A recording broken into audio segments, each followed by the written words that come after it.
Hey everyone, welcome back to the shop.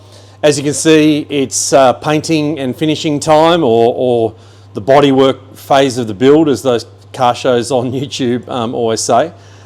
So basically this is the result of about 2 weeks worth of priming, sanding, filling, sanding, priming, and so we're getting ready just to put the final coat of primer on. I've been using this just in the last couple of weeks, which has been absolutely fantastic. Such a better job than paintbrushes or rollers or foam brushes or anything else. So I've tried all of those different things throughout the finishing of this plane, and the only thing that really gets the standard that I'm looking for is the spray gun, and I've got a big air compressor as well, so it's really easy to use. So yeah, so we're just going to get this final coat on, probably a very, very light wet sand after that, and then finally we get the chance to start putting some colour on. So if you know the colour scheme that I'm going with here, it's all black in the front here with the dark green on the underwing. Yeah, so it's going to be super, super exciting to get to that point. So hope you enjoy following along.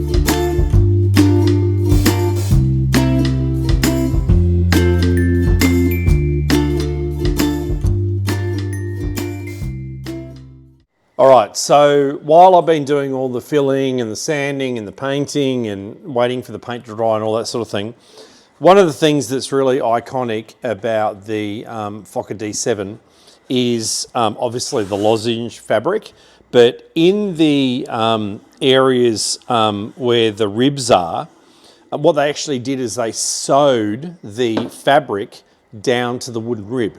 And it's actually called Z stitching, so it's in a Z shape going down like that.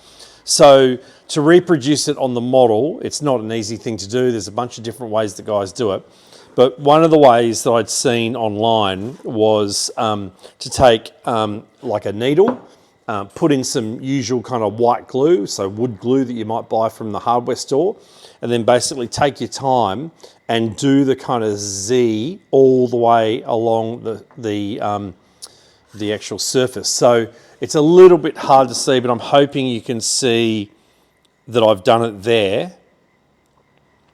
And it's actually looking really, really good. And then also I did it there, but I did it a bit thicker and I'm not so happy with that one. But the one over here I think is really, really good.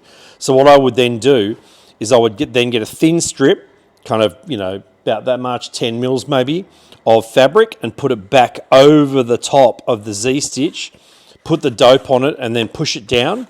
And then so what you'd see through the fabric was just this little kind of, you know, Z stitch kind of like outline. So I'm actually really, really happy with the way that's come together. And, you know, yet again, you know, so good creating these little practice wing sections, because I've practiced the dope on here, I've practiced putting the fabric on, I've now practiced the Z stitch, and then even this other one that I made out of the iron-on material. I've tried to do the stripes here, which we're going to need to do on the top one, and I'm also going to test what it's like doing the Z stitch on the Ultra Coat. So anyway, another side project. Really, really happy with the way that came out. Let's get back to the painting. Okay, finally, after a couple of weeks of spraying nothing but white, finally we get the opportunity to get to the finishing colours. So as all of you know, this plane's actually going to be predominantly black in the front end. So here we are, mixed up the paint. Again, just really simple acrylic paint that you buy from a typical hardware store. I think Dulux is the brand that I'm using. Goes on really, really beautifully. So let's go, let's get some on.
All right, success. As you can see, we've got the black on.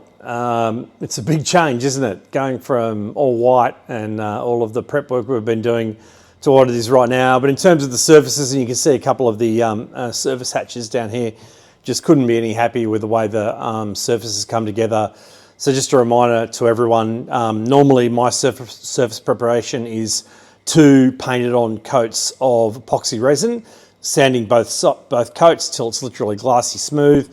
Then I did the undercoat. Again, I just said just a typical acrylic undercoat. And then the paint on top. I just want to talk about the mix. So I mentioned that I'm using the air gun, which is working really well for me. So again, really simple, just normal paint, acrylic paint like you'd buy in a hardware store. But this stuff has been really, really good. I actually saw this on another guy's YouTube channel. It's called Flowtrol. So what it does, apparently, is you put about probably 10% into your paint mix. And what it does is it helps break the surface tension of the paint and makes the paint go smoother once it dries. But apparently the other thing it does with an air gun like this is it actually lubricates all the parts of the air gun. So I've been adding 10% of that. The other thing I do is I add probably another 20% of water just to get the right consistency so that it can get through the gun nice and easily. And listen, we're really happy with the results. I mean, I wouldn't change anything to this point. This is only 1 coat of black. You know, there's going to be a couple more wet sanding times, and then we'll keep spraying. But you know, where it is right now, seeing it in its final colour, it certainly gets you excited to want to keep going and try and finish it all off. So hope everything's great in the world where you are, and we'll see you on the next one.